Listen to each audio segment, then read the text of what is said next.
vuelta completa. Y vamos a hablar con Axel Kicillof, diputado nacional del Frente para la Victoria por la Ciudad de Buenos Aires, exministro de Economía. Muchas gracias, Axel, por atendernos. Andrea Recupero y el equipo de La Vuelta Completa te saludan. Bueno, ¿cómo andan? Muy bien, con muchas ganas de hablar con vos hace un tiempo. Sí, Sabemos sí, que estás súper ocupado. Sí. ¿No? La verdad que está un poco intensa la cosa, pero me alegro de haber podido. Bueno, nosotros también. Muchas gracias por atendernos.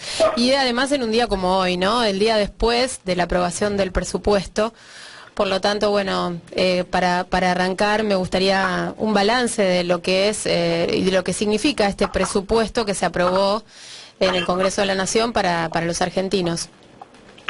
Mira, es un presupuesto, así para decir una palabra, la verdad que desastroso, pero para abrir un poco la caja de lo que contiene, lo primero que hay que decir es que prevé para el año que viene una caída muy fuerte de la economía, es decir, recesión, locales que cierran, empleos que se pierden, una caída de la producción de la Argentina que en el promedio andará, según el Fondo Monetario Internacional, por los 2,6 puntos de caída. El presupuesto plantea menos, pero eso, claro, es un presupuesto que entre las tantas vergüenzas que tiene es que plantea que la economía va a caer, y todas las medidas que contiene el presupuesto en realidad fomentan esa caída de la economía, porque entre los economistas de cualquier escuela de pensamiento que sean, hay una coincidencia con respecto a que el Estado debe tener un papel de amortiguar una caída o fomentar o bueno, expandir, de ser posible, pero tanto el famoso ajuste, déficit cero, como las medidas monetarias que están planteadas, la verdad que lo que van a hacer es profundizar esa recesión. Es decir, que la recesión que está estimando no contempla la caída adicional por esas políticas públicas. Segundo, el presupuesto que nos trajeron es un presupuesto de nuevo dibujado, pero al extremo de que fue hecho antes de que por las corridas cambiarias y después la expulsión, digamos, de primero Sturzenegger y después Caputo, fuéramos de nuevo a negociar, por decirlo de alguna manera, un acuerdo con el Fondo Monetario Internacional. Es decir, que es como que yo te diga, mira, lo que va a pasar el año que viene es esto, que es lo que dice el presupuesto, y después de eso vino el pasaron cosas, la tormenta. Es decir, que es un presupuesto que es una cargada, porque lo que le hicieron votar hoy al Senado, ayer al Senado y, bueno, hoy, y a la Cámara de Diputados, es un presupuesto que está completamente invalidado por lo que el propio gobierno después decidió.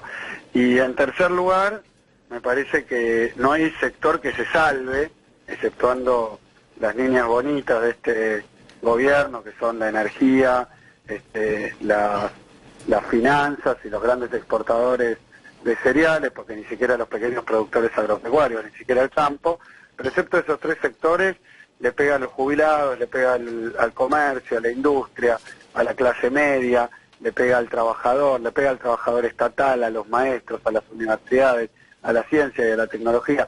Yo nunca había visto en la historia argentina, y lo estuve repasando, un presupuesto que sea de un ajuste tan feroz como este en todas las partidas, en la obra pública, le pega a la provincia de Buenos Aires, que Macri había en la etapa anterior trataba de priorizar la gobernación de Vidal, pero esta vez le hace un recorte muy fuerte incluso a un sector tan necesitado como es el industrial de la provincia de Buenos Aires, los sectores vulnerables. Sí. Es decir, que es un presupuesto que no tiene una sola cosa buena, lo único que crece es la partida de los intereses de la deuda externa, que crece un 50%, todo lo demás para abajo. Bueno, mucho para preguntar y repreguntar sobre todo este panorama que estás analizando, pero antes de seguir con el tema económico, me gustaría un análisis de lo que sucedió en el Senado desde el punto de vista político, de estos movimientos que se dieron en el interbloque de Argentina Federal, de ¿Cómo evaluás o cómo calificás o pensás que algunos senadores hayan votado a favor de este presupuesto, incluso cuando no han conseguido todo lo que querían para sus provincias? Mira, yo creo que el modelo llamémoslo de gobernabilidad, que planteó el PRO, que básicamente consistía en que teniendo minoría en las dos cámaras, se dedicaba a obtener una mayoría circunstancial a través de diferentes recursos, ¿no? Sí. El PRO lo hizo el primer tiempo, me acuerdo cuando fue el pago de los fondos buitres, que hubo una especie de terrorismo mediático sobre los diputados y senadores. El que no votaba lo que decía el PRO, que era buenísimo para todos, como el blanqueo, los fondos buitres, la presunta reparación histórica, que terminó siendo una estafa mortal, pero cualquiera que no votaba con ellos era poco menos un traidor a la patria, ya sea porque eran leyes buenísimas, porque sus nombres eran muy lindos, o sea porque si no lo hacíamos, si no acompañábamos esas medidas, le quitábamos gobernabilidad y era poco democrático. Me parece que al principio funcionó mucho esa extorsión mediática, después también le agregaron una extorsión sobre los recursos, que era amenazar a todos aquellos que no votaban los presupuestos, sobre todo a los legisladores provinciales, que les iban a cortar los recursos para las provincias, y después también, yo creo que algunos de los que acompañaron todas estas medidas del gobierno, puede ser que estén de acuerdo, con lo cual, aunque hayan formado parte de nuestro gobierno, y en un momento, digamos, de mayoría del kirchnerismo, del peronismo, hayan estado de este lado, me parece que están exhibiendo que piensan muy parecido a Macri. Sí. Entonces hay una serie de situaciones que uno podría decir que con el paso del tiempo se han ido tensando, a punto tal que es cierto que fue aprobado de nuevo el presupuesto con votos de la, entre comillas, oposición, que por votarlo deja de serlo, ¿no? Pero llamémoslo oposición, por lo menos no es oficialismo. Lo que es cierto es que cada vez esas mayorías que construyen son más pequeñas, más exiguas, más circunstanciales y no exentas de bastante conflicto político, incluso al interior del bloque del Frente Renovador, de lo demás se rompió por el presupuesto y ahora se rompe también el bloque Pichetto, o sea que esos bloques que conjugaban diferentes situaciones, ¿no? ¿Podemos leer esas rupturas, esos movimientos como un acercamiento hacia Unidad Ciudadana? Me parece que eso es un camino claro hacia lo que llamamos unidad, pero a mí me parece que la unidad es algo que por naturaleza uno debería plantear, no entre iguales, porque si no, si son iguales ya están unidos, pero entre diferencias de matices o de algunos puntos, ¿no? Porque la unidad, como que diga, queremos la unidad de el kirchnerismo y el PRO. No va a pasar porque si no sería también una estafa al electorado, por más que uno plantee desde el punto de vista del juego democrático y político, obviamente si hay tal diversidad, tal diferencia en los pensamientos, no se puede plantear la unidad. Y ahí creo que está el punto central. Yo creo que lo que faltaba definir cuando se hablaba de la unidad era algo que está entredicho o de alguna manera insinuado o hasta dentro del término de unidad preestablecido, pero que no era lo que pasaba, que era que la unidad tiene que ser una unidad de los opositores a este gobierno. Y lo que creo que se va definiendo con el paso del tiempo es quiénes son opositores y quiénes no, y quiénes tienen otra vocación, otro interés o otra forma de ver las cosas. Entonces lo que no están decididos es hacer oposición, y la verdad que me parece un esfuerzo bastante inconducente intentar hacer una unidad con ellos, y creo que lo que se va definiendo con el paso del tiempo, y también con algo que yo ahí les doy un margen, digamos, de duda. Puede ser que alguien haya pensado al inicio del gobierno de Macri, tal vez confundido por la campaña electoral de Macri tan mentirosa, que el gobierno iba a ser un gobierno, digamos, con algún factor a favor de las mayorías populares, aunque no sea lo mismo o todo. Y yo creo que con el paso del tiempo hay que estar, ni siquiera diría pero muy ciego, sino que diría que ya a nadie le queda duda de que este es un gobierno neoliberal puro y que favorece determinados intereses, persigue y perjudica a las grandes mayorías. Entonces, hoy algo que al principio uno podría decir, bueno, tal vez, porque me acuerdo los primeros meses del gobierno Macri, que yo empecé públicamente ya con una posición muy dura, opositora, también mirando cuál era el programa económico, para mí no había ninguna duda, no era por posicionarme Claro. ante la opinión pública, sino que me parecía que acá, si vos abrís las importaciones, devaluás, bajás los salarios, subir la tasa de interés y al mismo tiempo haces un tarifazo, la verdad que el resultado de esa batería política no puede ser el bienestar de la mayoría. No podía ser otro que digamos, y que de hecho en la ciudad había adelantado Macri también cuando fue jefe de gobierno algunas de estas medidas que después aplicó a nivel nacional. Claro, lo que pasa es que una cosa es administrar la jurisdicción más rica del país con una etapa de fuerte crecimiento y abundancia de recursos, como fueron los 12 años y medio. Otra cosa distinta es manejar la macroeconomía, las relaciones internacionales. Y ahí me parece que al principio yo dejo un espacio para la duda de que alguien en su buena fe puede haber creído que Macri iba a llevar adelante otras políticas. Lo digo porque la verdad que tanto en campaña electoral como en el discurso de Macri al principio, y no era un discurso de ajuste, de austeridad, de persecución de la oposición, de persecución de las organizaciones sindicales, era más bien no van a perder ningún derecho, todo lo que anda bien sigue. La verdad que después en la práctica, muy rápidamente para mí, y además yo la verdad que conociendo desde el punto de vista de la economía a los que habían sido mis opositores y que pasaron a formar parte del gobierno de Macri en el terreno de la economía, para mí no había ninguna duda que íbamos por la vía de la ortodoxia más rancia, de la cosa más antigua, más trillada y más fracasada desde el punto de vista del crecimiento y más dura desde el punto de vista de la distribución. Entonces, para mí era obvio, pero yo le puedo dar el beneficio de la duda a alguien que haya pensado que tal vez la política era otra y bueno. Pero a esta altura hay que tener ganas de votar este presupuesto de Macri, ¿no? Axel, antes de volver al tema político y el tema de la unidad, que me parece que hay algunas cosas que me gustaría profundizar y repreguntar, ¿qué te pareció la declaración de ayer del ministro de Hacienda, de Duhovne? Nunca se hizo un ajuste así sin que caiga el gobierno. Y mirá, tendría que repasar, pero me parece que es verdad.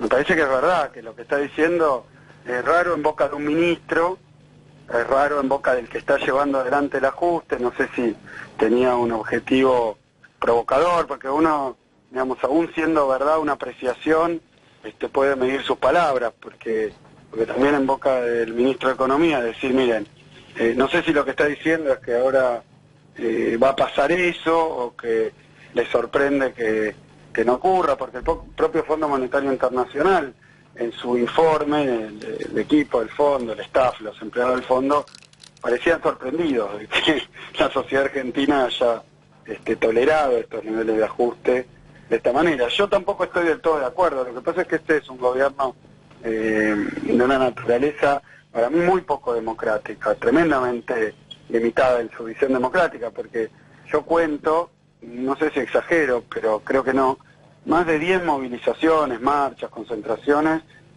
superiores al 500.000 de personas y 3 o 4 arriba de 1 millón de personas. O sea que si uno ve el grado de movilización y de lo que ha ocurrido en tantos movimientos de protesta y su naturaleza, probablemente sea una de las épocas donde más movilización popular hubo.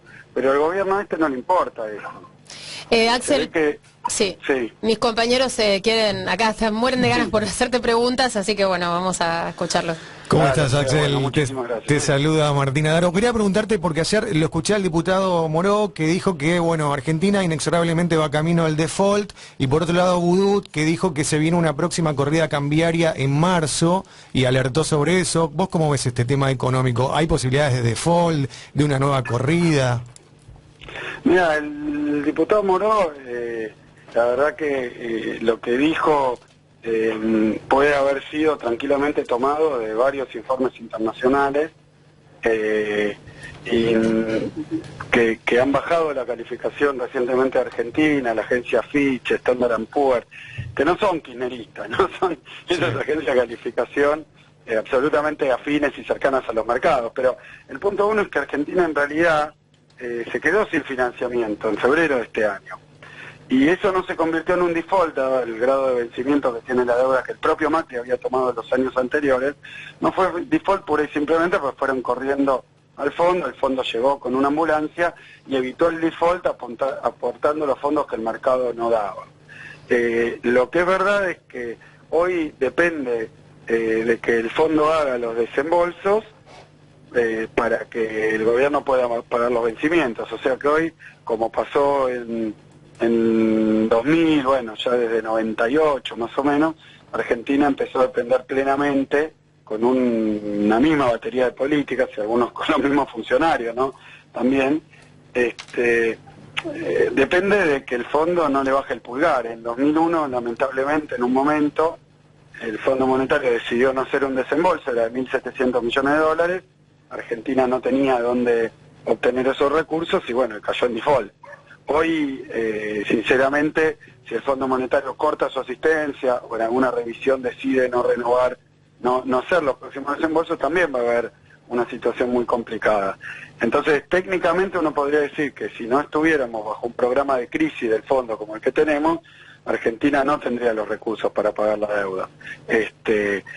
Después eso se ha evitado por esta situación y depende de la voluntad del fondo, de las condiciones de mercado, pero sí, hemos entrado en una zona de riesgo muy notoria, sobre todo porque esta situación en la que estamos, que se llega después de 2 años y poco del gobierno de Macri, porque ocurre a principios de año, es pura y exclusivamente responsabilidad de la irresponsabilidad con la que Macri tomó deuda, que contrajo deuda por 100.000 millones de dólares adicionales y obviamente nos puso ahí en la frontera de la incobrabilidad. Entonces, bueno, él mismo produjo esta situación con su política económica, cosa que el Fondo Monetario no se priva tampoco de decir en su informe, cuando dice que fue una política inconsistente, que incluso la comunicación que hizo Macri del acuerdo con el fondo produjo inestabilidad financiera, corridas, es decir que hasta el propio fondo le pone a Macri toda la culpa de la situación en la que estamos. Axel, ¿cómo te va? Julio Sicone te saluda, un gusto. ¿Cómo andas?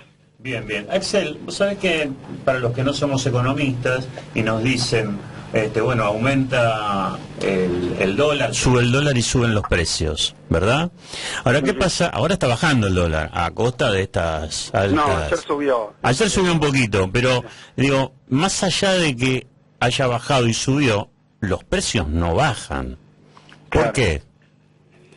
Mira, la inflación en la Argentina es un temazo, ¿no? Que se viene discutiendo, te diría, hace más de los 70 años que plantea Macri, ¿no? Porque tiene que ver con cuestiones estructurales, más adelante también culturales, qué sé yo, uno le pregunta, vos decís, para el que no es economista, pero hay mucha gente que no es economista ni tiene ninguna sofisticación financiera y es lógico, pues se dedica a otra cosa, pero ahorra en dólares, ¿no? Por ejemplo. Claro. Es una costumbre muy extendida en los sectores medios. Los sectores altos no te ahorran en dólares, sino que se fugan todo lo que pueden. Uh-huh. Entonces acá esa atracción que tiene el dólar en la economía argentina hace que haya una dependencia muy fuerte en varios planos. Un plano tiene que ver con la estructura productiva, donde se importa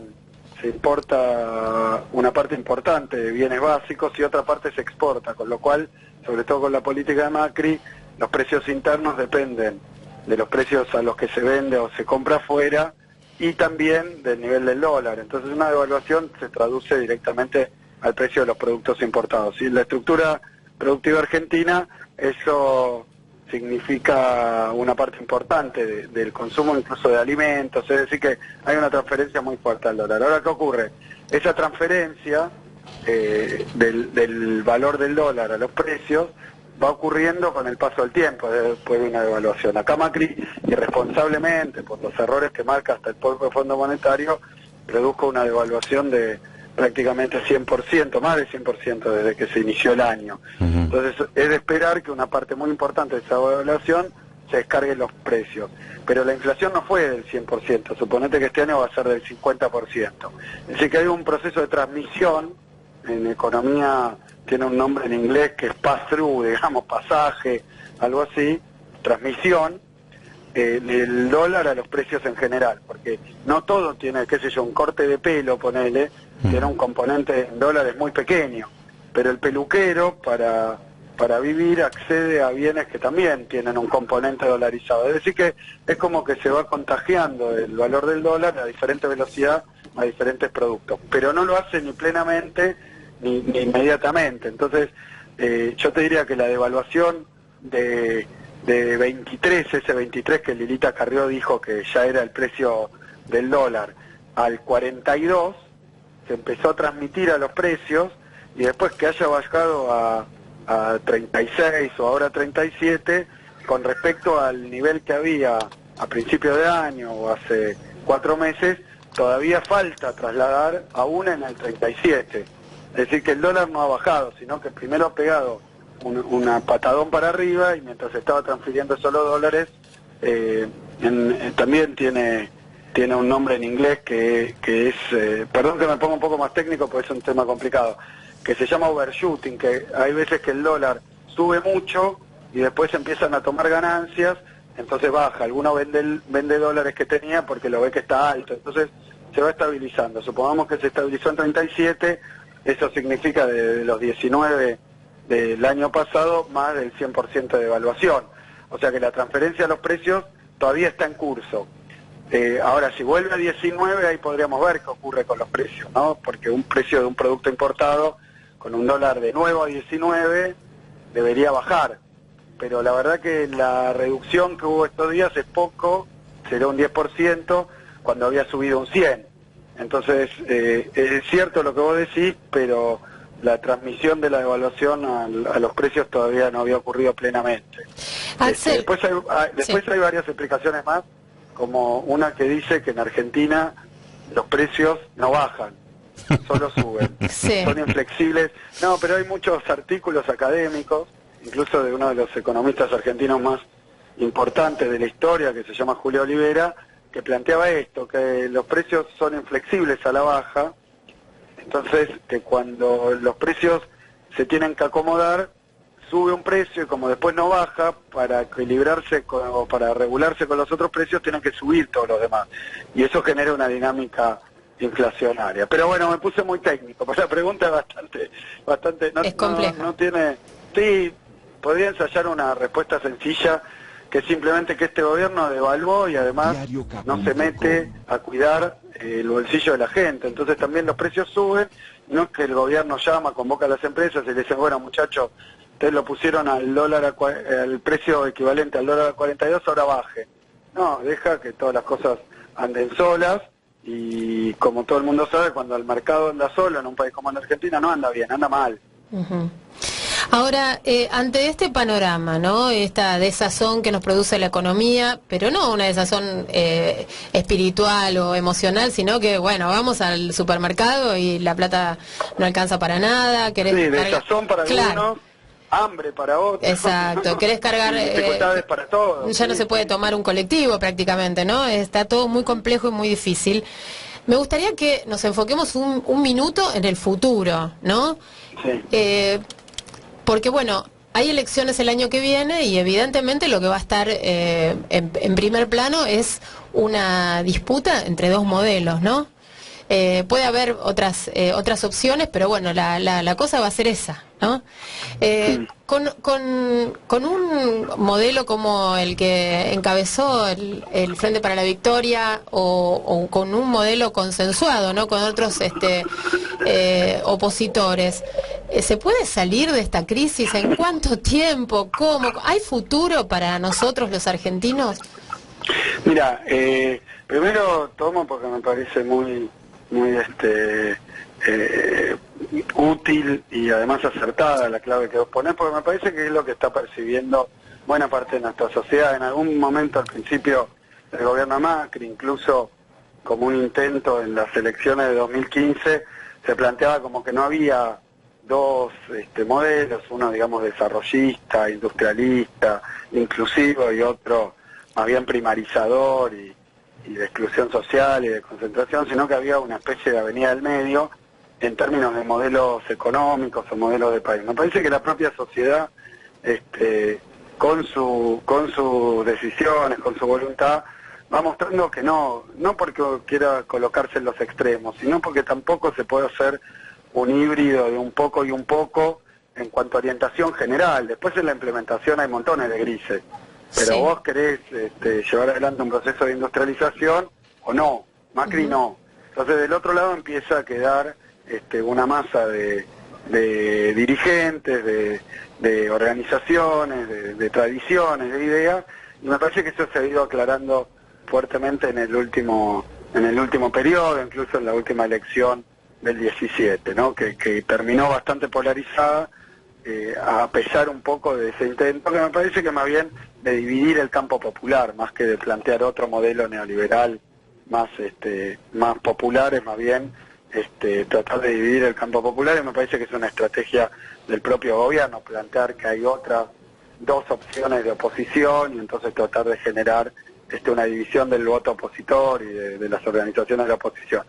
Que por eso te decía que hoy, en el mismo sentido, es más claro que o te parás del lado del gobierno o te parás del lado de la oposición, y si estás del lado de la oposición y querés que cambie este gobierno por otro distinto, entonces naturalmente vas a confluir a una unidad. Si no, no querías y terminás del lado del gobierno. Me parece que esa es una dinámica de la política y que está quedando bastante clara. Sí. Ahora, con respecto a los tiempos, ¿qué se puede hacer? Yo he visto y he estudiado, por lo que me dedico, varios procesos de recuperación de la economía argentina, y sinceramente si uno da con las medidas acertadas, y también depende de la coyuntura internacional, de precios, de la situación geopolítica, de varios factores, pero la verdad que si uno da con las medidas adecuadas, la economía argentina tiene capacidad de recuperación. Después hay problemas como el endeudamiento externo, que hay que darle un tratamiento.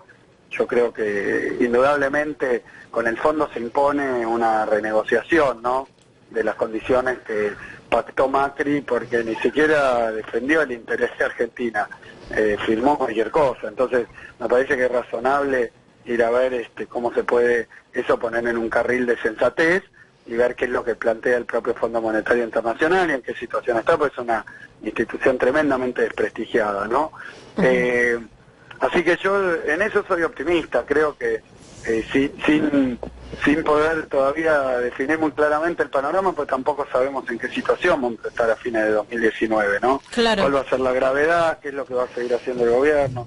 ¿Se va a persistir con estas medidas?